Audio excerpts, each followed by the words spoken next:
भारतीय सेनाध्यक्ष मनोज पाण्डेले नेपाली सेनाको मानार्थ महारथीको सम्मान ग्रहण गरिरहँदा झन्डै 72 वर्षको इतिहास बोकेको उक्त प्रचलनमा देखाइएका उतार चढावहरूमा दुई देश बीचको राजनीतिक विवादले भूमिका खेलेको विज्ञहरूले बताएका छन्।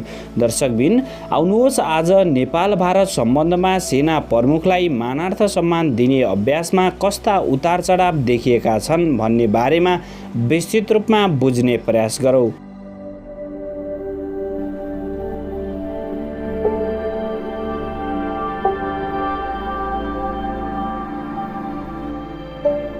उनीहरूका भनाइमा नेपाल र भारतबीच राजनीतिक स्तरमा कटुता उत्पन्न हुँदाको प्रभाव उक्त परम्पराको निरन्तरतामा समेत देखिएको छ। तर दुई देशका सैनिकहरूबीच एक अर्काका सेना प्रमुखलाई सम्मान गर्ने विशिष्ट अभ्यासले कोसिलो सैनिक सम्बन्ध कायम गर्न भूमिका खेलेको उनीहरूको भनाइ छ। यस अघिका भारतीय स्थल सेनाध्यक्ष मनोज मुकुन्द नरवणेले मानार्थ महारथीको सम्मान ग्रहण गर्न काठमाडौँ आउँदा नेपाल भारतबीच नक्सालाई लिएर विवाद जारी थियो। यति भन्दै गर्दा एउटा बुझ्नै पर्ने महत्त्वपूर्ण कुरा के हो भने सैनिक सम्मान आदान प्रदानको महत्त्व कस्तो छ त आउनुहोस् यसलाई पनि बुझ्ने प्रयास गरौँ। पाण्डे नेपाली सेनाको मानार्थ महारथीको सम्मान पाउने 18औं भारतीय सेनाध्यक्ष हुन्। राष्ट्रपति कार्यालय शीतल निवासमा आयोजित विशेष समारोहमा राष्ट्रपति विद्यादेवी भण्डारीले पाण्डेलाई नेपाली सेनाको महारथी दर्जानी चिन्ह, खड्क र प्रमाणपत्र प्रदान गरेकी थिइन्।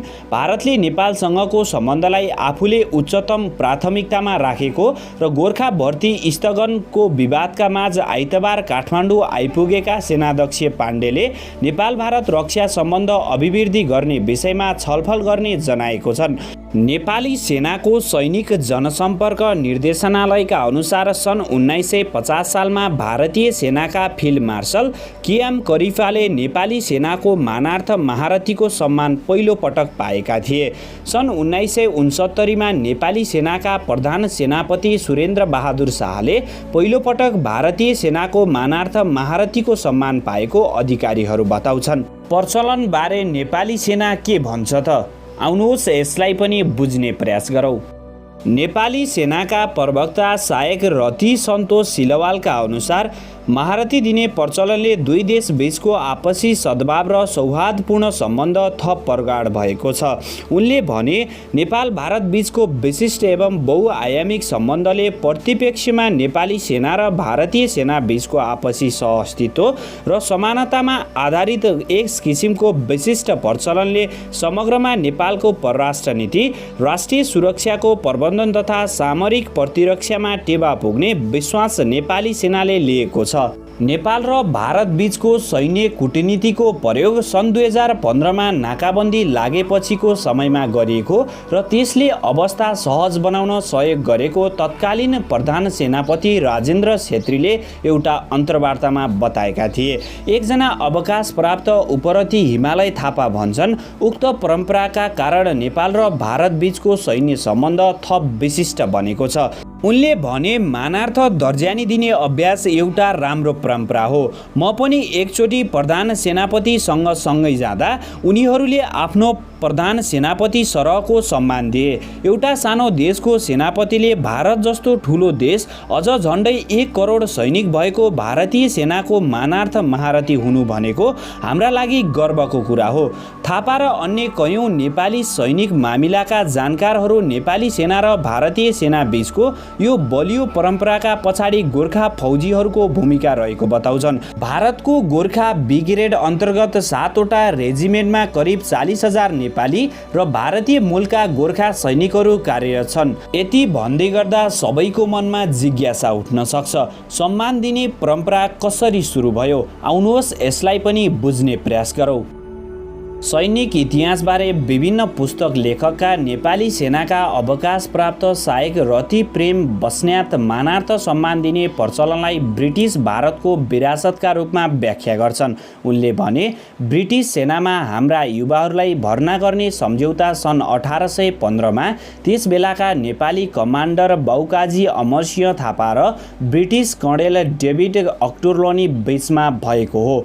त्यसलाई सुगौली सन्धि र पछि सन् 1947मा नेपाल भारत र ब्रिटेन बीचको त्रिपक्षीय सन्धिले औपचारिकता दियो।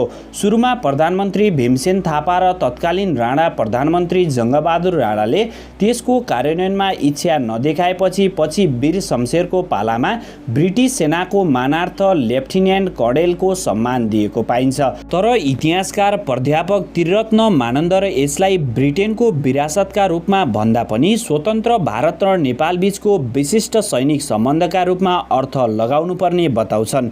उनी भन्छन्, राणाकालको समयमा मानार्थ जनरलको सम्मान उनीहरूको प्रधानमन्त्रीलाई दिएका थिए। सेना प्रमुखका लागि नाइट सरको सम्मान दिने गरिएको थियो। नेपाल र भारतका सेना प्रमुखलाई एक अर्काको मानार्थ दर्जानी दिने अभ्यास ब्रिटिस विरासतबाट आएको किन होइन भने विगतमा ब्रिटिस कमान्डरहरूलाई यहाँबाट सम्मान दिने प्रचलन खासै थिएन।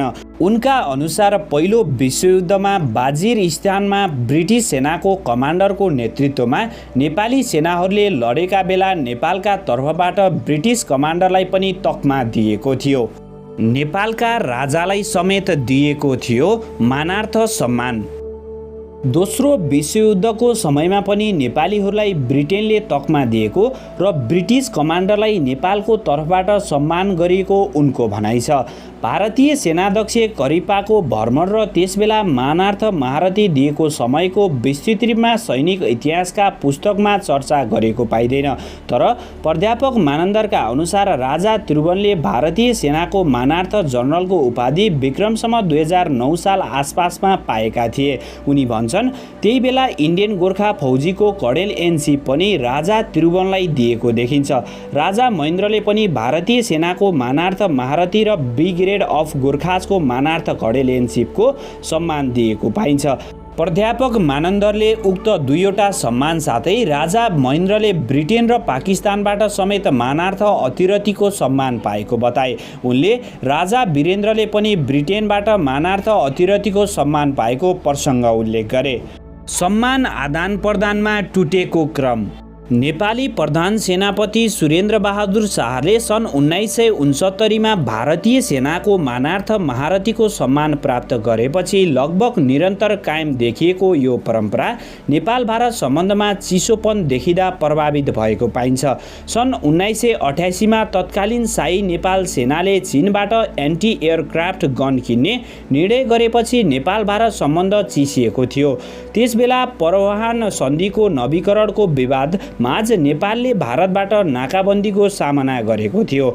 उसबेला नेपालका प्रधान सेनापति सचित शमशेर जवारालाई भारतीय सेनाको मानार्थ महारथीको सम्मान दिएको थिएन।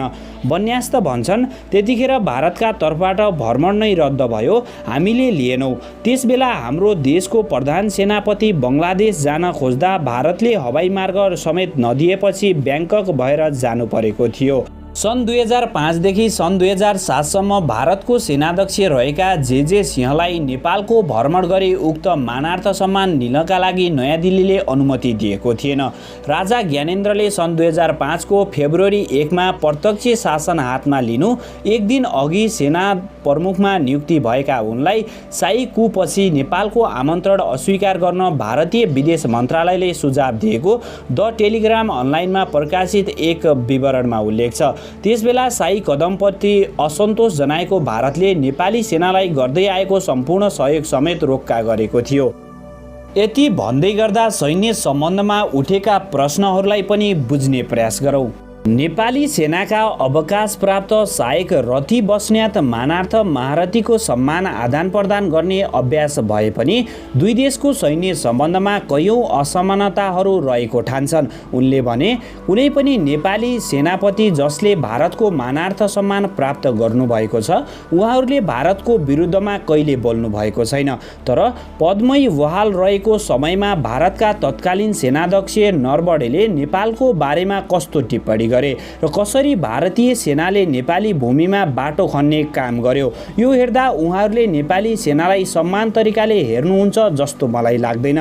बस्न्यातले आफू उक्त परम्परालाई खारेज गर्नुपर्छ भन्ने पक्षमा नभए पनि त्यसलाई समानताको हिसाबमा अघि बढाउनु पर्ने र दुवै देशका सेनाले एक अर्काको संवेदनशीलतालाई समान ढङ्गले सम्मान गर्नुपर्ने तर्क गरे। भू रणनीतिक मामिलामा दखल राख्ने दिवंगत राजनीतिशास्त्री ध्रुव कुमारले 2 वर्ष अघि एउटा कुराकानीका क्रममा उक्त परम्पराको बारेमा प्रश्न उठाएका थिए। उनले भनेका थिए, मलाई आश्चर्य लाग्छ हामी हाम्रै देशको भूमि कब्जा गरी क्याम्प खडा गरी बसेको सैनिक बटालियनको नेतृत्व गर्ने भारतीय सेनाध्यक्षलाई कसरी मानार्थ सेनाध्यक्षको सम्मान गर्न सक्छौँ। नेपाल भारत सम्बन्ध खुफिया राजनीति र सैनिक कूटनीतिको नयाँ चरणमा प्रवेश गरिरहेको छ, जसले राजनीति र कूटनीतिक सम्बन्धलाई अप्रासङ्गिक बनाइरहेको छ। तर इतिहासकार मानन्दर नेपाल र भारत बीचको राजनीतिक खिचातानीको शिकार बेला बेलामा सैन्य सम्बन्ध पनि हुने गरेको ठान्छन्। उनले भने, इतिहास नै केलाउने हो भने पनि सिधै सेना र सेनाबीचको सम्बन्ध बिग्रिएको देखिँदैन, तर राजनीतिक सम्बन्ध बिग्रिएपछि दुई देशका सेनाबीचमा कतिपय त्यस्ता नियमित कामहरूमा अवरोध पुगेको हो। आशा गर्छु तपाईहरूलाई एउटा समय सान्दर्भिक महत्त्वपूर्ण विषययुक्त भिडियो राम्रो लाग्यो होला। भिडियो राम्रो लागेमा भिडियोलाई लाइक तथा च्यानललाई सब्स्क्राइब, साथै भिडियो कस्तो लाग्यो कमेन्टमा प्रतिक्रिया दिन नभुल्नुहोला। नमस्कार, जय नेपाल।